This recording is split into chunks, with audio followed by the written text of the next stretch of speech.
我们来看看声音音效的播放，这里有个喵，按一下播放键，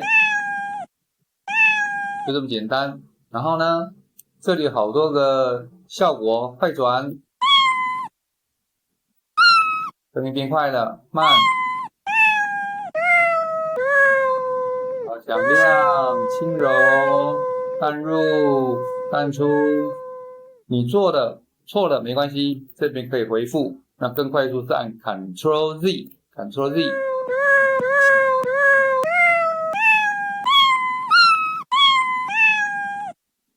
不是回到正常了呢？好，所以这边的效果你都给它试看看哦。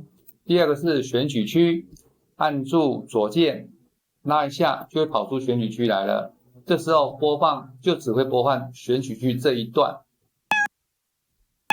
好，那你可以拉大一点，可以弄小一点播放。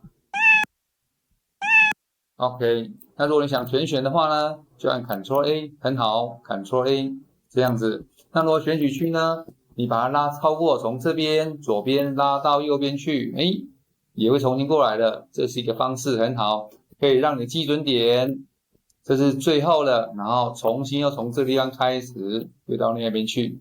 这选取区的方法，请你把它记下来，好好运用它哦。OK。